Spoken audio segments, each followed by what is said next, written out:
AOLL 507. My name is Melanie Leha, and today I will be interviewing Brenda Helbling. She is the Chief of Staff at the University of Idaho.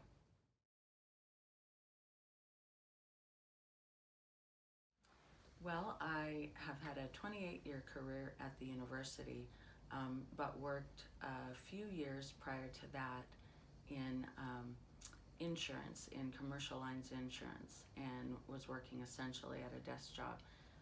At that time, we had a line-by-line typewriter, and by line-by-line, I mean that it had a memory that would save a line so you could go back and edit if you had made a typo before you hit return and it printed on the page.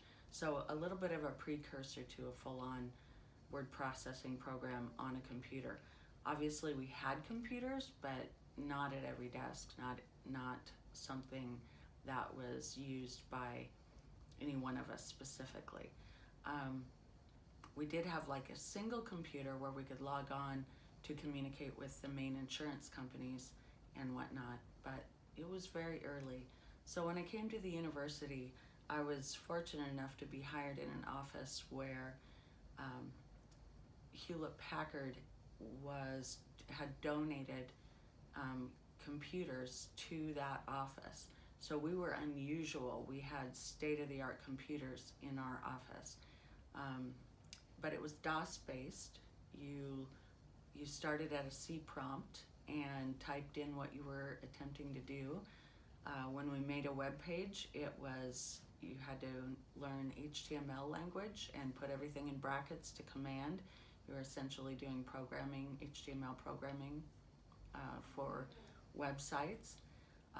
So fast forward to now, you walk up to a desk with your computer, and that's a laptop typically, and it automatically connects to your screen, and everything's wireless and all the programs are embedded. You don't have to think about the pathway to get there or the HTML language. You simply have it all there for you. You click on a button and everything happens for you. So it's moved to a much more visual enterprise and simple enterprise with less background needed in order to operate it.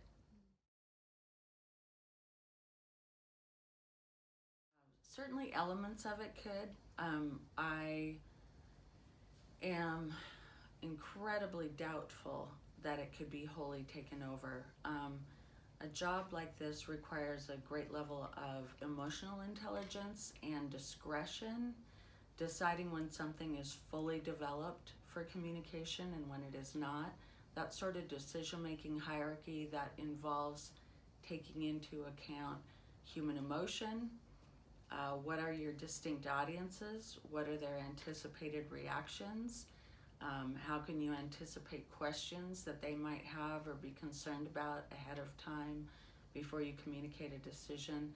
That kind of reasoning, rationale, and sensitivity to your audiences and to others, I would be hard-pressed to believe that could be replicated to any great level.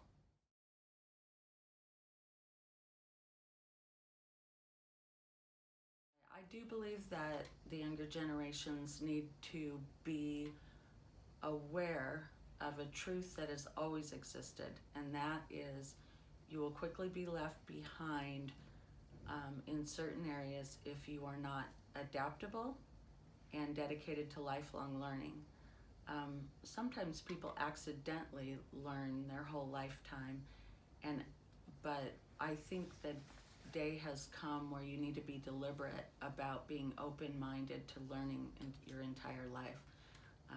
So we go through life, we have experiences, we grow and we learn. That is one way of learning, but I think people need to actually seek ways to expand their knowledge base. Adaptability and breadth of learning is really important right now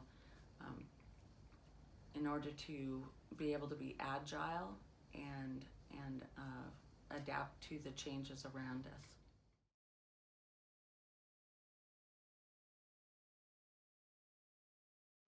I do believe teachers are necessary. in part the same reason I don't believe my job would wholly ever be replaced by a machine. The discretion, the ability to assess the human interaction and the human need on the other end. Because we ourselves are human, we will need human assessment in order to progress. Everyone learns differently. We know this. We know that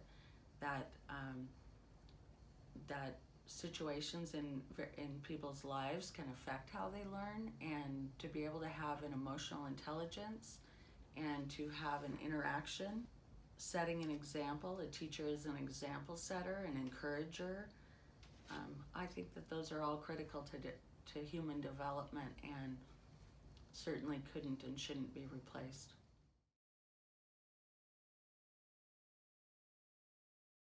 So I believe that depends almost entirely on the speed of change, and but secondarily on the agility and the learning that the society takes on. When change happens too fast, for you to be agile and learn a new way and learn a new skill, then you're going to certainly get into an unemployment problem. We've seen glimpses of that over the world's history, probably most notably in the industrial age, and again in during world wars, and there was an adaptation of women into the workforce, and then some of the men returned from war. And so history shows that humans have adapted to radical changes in the workforce. But again, it just depends on whether there's enough time to truly adapt, as to whether we'll see more or less pain in that adaptation. It depends on whether people are prepared to be flexible, to be agile, to have a broad base of learning like we offer at a comprehensive university like this, so that they can look beyond what they might normally do. Those kinds of things will dictate how much pain there is in that adaptation.